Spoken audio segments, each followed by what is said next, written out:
नमस्कार दोस्तों। गुवाहाटी असम का कैपिटल है, ये बात तो सबको पता होगी, पर गुवाहाटी अपने टूरिस्ट अट्रैक्शंस की वजह से भी जाना जाना चाहिए। तो आज के एपिसोड में हम पहले गुवाहाटी के मस्ट विजिट अट्रैक्शंस के बारे में जानेंगे, उसके बाद जानेंगे आप यहाँ कैसे पहुँच सकते हैं, आपको यहाँ कब आना चाहिए, आप गुवाहाटी से और कौन कौन सी जगह घूमने जा सकते हैं और सब कुछ जो आपको जानना चाहिए। वैसे बता दूं कि असम का कैपिटल है दिसपुर, जो गुवाहाटी का ही एक सबअर्ब है। इससे पहले कि आप मुझे गलत ठहरा दें, तो आज के एपिसोड को सही मायने में शुरू करते हैं और सबसे पहले चलते हैं कामाख्या देवी टेम्पल पे, जो गुवाहाटी का सबसे मेन टूरिस्ट और डिवोशनल अट्रैक्शन है। गुवाहाटी रेलवे स्टेशन से 8 किलोमीटर दूर नीलाचल पर्वत के ऊपर स्थित है कामाख्या देवी टेम्पल, जो भारत के 51 प्राचीन शक्तिपीठों में से एक है। ये मंदिर समर्पित है देवी कामाख्या को, जो 10 महाविद्या में से एक त्रिपुरा सुंदरी या षोडशी के रूप में पूजी जाती हैं। मंदिर के गर्भगृह में आपको कोई प्रतिमा नहीं, बल्कि एक गुफे के अंदर एक शिला देखने को मिलता है, जो एक योनि को दर्शाता है, जो क्रिएटिव फोर्स या सृजन शक्ति का प्रतीक है। कामाख्या टेम्पल का मेन फेस्टिवल है अम्बुबाची मेला, जो हर साल जून के महीने में मनाया जाता है, जब देवी के एनुअल मेंस्ट्रुअल साइकिल को सेलिब्रेट किया जाता है, जब यहाँ देश भर के लाखों भक्तों का समागम होता है। कामाख्या टेम्पल कॉम्प्लेक्स दुनिया का एकमात्र ऐसा साइट है जहां 10 महाविद्या जैसे कि मां काली, तारा, त्रिपुरा सुंदरी, भुवनेश्वरी, भैरवी, छिन्नमस्ता, धूमावती, बगलामुखी, मातंगी और कमला माता के अलग अलग मंदिर देखने को मिलते हैं। मेन कामाख्या टेम्पल में आपको मां त्रिपुरा सुंदरी, मातंगी और कमला मां के दर्शन होते हैं, तो बाकी 7 महाविद्या के दर्शन करने के लिए आपको किसी गाइड या सेवायत से विस्तार में बात करनी होगी। कामाख्या टेम्पल को तंत्र विद्या का केंद्र माना जाता है, पर इसका मतलब ये नहीं है कि आपको मंदिर परिसर में बहुत सारे तांत्रिक देखने को मिलेंगे। मंदिर के जो सेवायत हैं उन्हें साधक कहा जाता है, तांत्रिक नहीं। आर्कियोलॉजिकल एविडेंसेस की बात करें तो कामाख्या टेम्पल को 7th to 8th century AD के आसपास बनाया गया होगा, पर radio carbon isotope age determination exercise में पाया गया कि ये मंदिर 2200 साल तक पुराना हो सकता है। पर अभी जो मंदिर आप देख रहे हैं, इसे कोच राजवंश के राजा नर नारायण ने साल 1555 से लेके साल 1565 तक रीबिल्ड करवाया था, जिसका काम उनके पिता राजा बिस्व सिंह ने शुरू किया था। कामाख्या टेम्पल पे एक लंबा सा एपिसोड बन सकता है, पर अब चलते हैं रोपवे सर्विस के मजे लेने।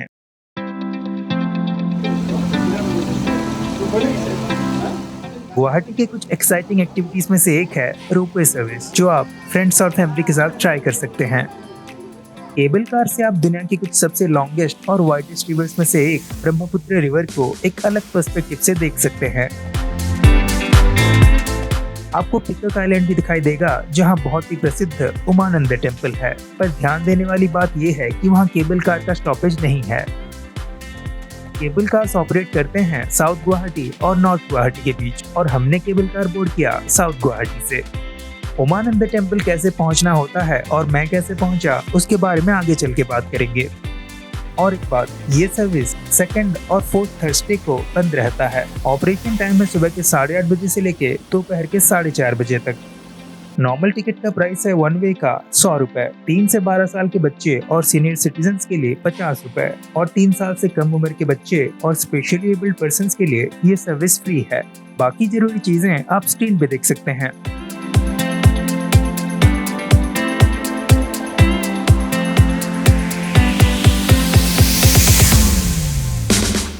नॉर्थ गुवाहाटी में आप अश्वक्रांत देवालय, दौल गोविंद मंदिर, रुद्रेश्वर देवालय, मणिकर्णेश्वर देवालय जैसे कई टेम्पल्स विजिट कर सकते हैं। स्कूटीज भी आपको रेंट पे 200 से 300 रुपए में मिल जाते हैं। उसके बाद आप जा सकते हैं असम स्टेट म्यूजियम, अगर आपको कल्चर और हिस्ट्री में इंटरेस्ट है।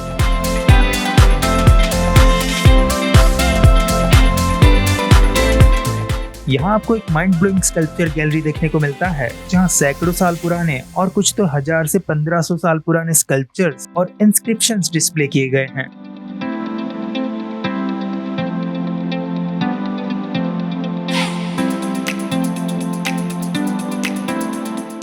ये स्कल्पचर्स ब्रह्मपुत्र वैली में पाए गए हैं और कुछ तो इस म्यूजियम के पास स्थित अंबारी से पाए गए हैं। यहाँ 45 मिनट आराम से स्पेंड किया जा सकता है। इस म्यूजियम में आप आसाम के विलेज लाइफ के बारे में भी जान सकते हैं और एक एम्यूनिशन गैलरी भी है यहाँ, जहाँ कैमरा अलाउड नहीं है। नॉर्मल टिकट का प्राइस है 33 रुपए, स्टूडेंट के लिए है 11 रुपए और 12 साल से कम उम्र के बच्चों के लिए फ्री है एंट्री। ओपनिंग आवर्स हैं सुबह के 10 बजे से लेके शाम के 5 बजे तक, मंडेज, सेकंड और फोर्थ सैटरडेज और गवर्नमेंट हॉलीडेज के अलावा।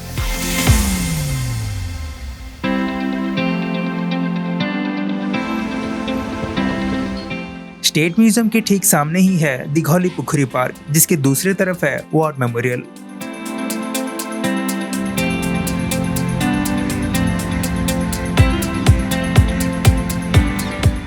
ओपनिंग आवर्स हैं कुछ इस प्रकार।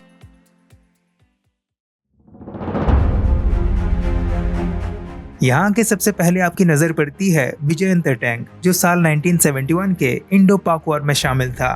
E-20 surface to surface missile MiG-27 ML, जो 46,000 फीट की अल्टीट्यूड पे करीब 2100 किलोमीटर पर आवर की स्पीड से उड़ान भर सकता था और जो साल 1999 के कारगिल वॉर में इस्तेमाल हुआ था और कुछ और मिसाइल्स के ऊपर।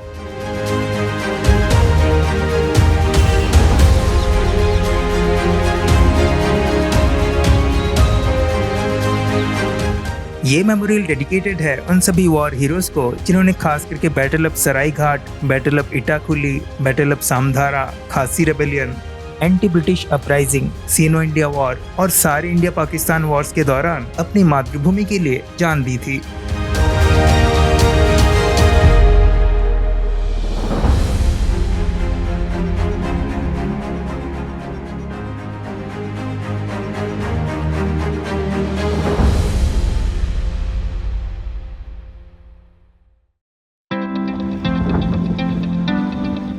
गुवाहाटी में हैं तो क्रूज के मजे जरूर लें। मैंने अपनी बुकिंग की अल्फ्रेस्को ब्रांड के थ्रू, जिनके पास 3 ऑप्शंस थे, जैसे कि सनसेट क्रूज, सनडाउन क्रूज और डिनर क्रूज, जिनमें से मैंने चुना सनसेट क्रूज का ऑप्शन, जिसका ड्यूरेशन था 1 आवर का, 4:30 to 5:30 PM तक। यहाँ सनसेट जल्दी हो जाता है इंडिया के बाकी पार्ट्स के मुकाबले, तो ये टाइम बिल्कुल परफेक्ट है। लिमिटेड सीट्स होते हैं तो पहले से ही टिकट बुक करना बहुत जरूरी है। अपर डेक के टिकट सोल्ड आउट थे तो मुझे मिडिल डेक का ही टिकट लेना पड़ा। क्रूज में आप मनचाहा अल्कोहलिक और नॉन अल्कोहलिक ड्रिंक्स और फूड ऑर्डर कर सकते हैं। माहौल को रंगीन बनाने के लिए सिंगर्स आपके लिए गाने गाते हैं जो आपको झूमने पे मजबूर कर देंगे। मैं तो काफी एंजॉय कर रहा था, लेकिन मुझे बहुत खुशी हुई सीनियर सिटीजन्स को नाचते, गाते और खिलखिलाते हुए देख के। मेरे हिसाब से सनसेट क्रूज वाला ऑप्शन सनडाउन वाले ऑप्शन से बेहतर है। अगर आपने वो ट्राई किया है तो कमेंट करके अपना एक्सपीरियंस जरूर बताएं। अगर आप डिनर क्रूज ट्राई करना चाहते हैं तो इन डिटेल्स को थोड़ा देख लीजिए। अगर आप आसाम आते हैं और काजीरंगा नेशनल पार्क नहीं जाते तो आपकी ट्रिप अधूरी रह जाती है। असम के नौगांव और गोलाघाट डिस्ट्रिक्ट में और गुवाहाटी से करीब 200 किलोमीटर दूर स्थित है ये प्रेस्टिजियस नेशनल पार्क, जो एक यूनेस्को वर्ल्ड हेरिटेज साइट है। और कारण ये है कि एक एंडेंजर्ड स्पीसीज माने जाने वाला 1 हॉर्न राइनोसेरस यानी एक सींग वाले गेंडों की पॉपुलेशन के 2/3 यानी 2/3 आबादी यहीं रहती है। 430 स्क्वायर किलोमीटर में फैले इस नेशनल पार्क में आप जिप्सी सफारी, एलिफेंट सफारी और बोट सफारी के मजे ले सकते हैं और 1 हॉर्न राइनोस के अलावा एलिफेंट्स और टाइगर्स जैसे कई तरह के एनिमल स्पॉट कर सकते हैं। यहाँ आने का बेस्ट टाइम है मई से सितंबर के मंथ्स को छोड़ के बाकी सारे months. Pobitora wild life sanctuary size में काफी छोटे होने की वजह से 1 हॉर्न राइनोस की पूरे दुनिया की सबसे डेंस पॉपुलेशन यहाँ देखने को मिलती है। अगर आपका प्लान काजीरंगा नेशनल पार्क का नहीं बन पाता तो पोबितोरा का प्लान जरूर बना सकते हैं, क्योंकि ये जगह गुवाहाटी से बस 50 किलोमीटर की डिस्टेंस पे है। ये है श्रीमंत शंकरदेव कला क्षेत्र, जो रेलवे स्टेशन से 11 किलोमीटर के डिस्टेंस पे है। यहाँ आपको एक बड़ा ही सुंदर सा पार्क देखने को मिलता है और शाम को आपको एक फाउंटेन शो भी देखने को मिलता है, जिसे शायद लाइट एंड साउंड शो भी कहा जाता है। इस कॉम्प्लेक्स में 2 म्यूजियम्स भी हैं, जैसे कि पूरब ज्योति म्यूजियम और साहित्य और संगीत नाटक म्यूजियम, जो दिन में खुले रहते हैं पर अभी इवनिंग में बंद हो चुके हैं।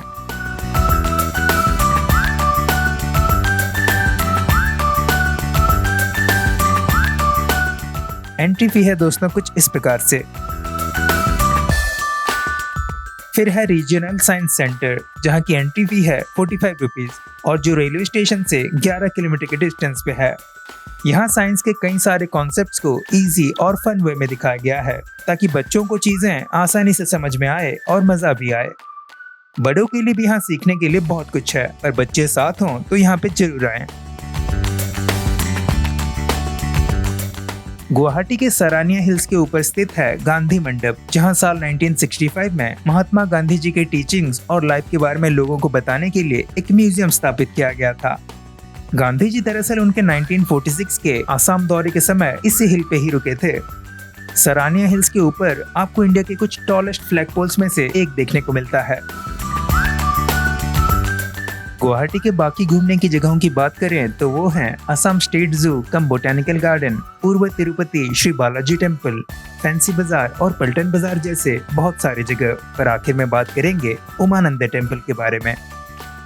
मैंने फैंसी बाजार के पास जोलपुरी के काउंटर से टिकट ले लिया है, जिसका प्राइस है 200 रुपए जाने और आने का।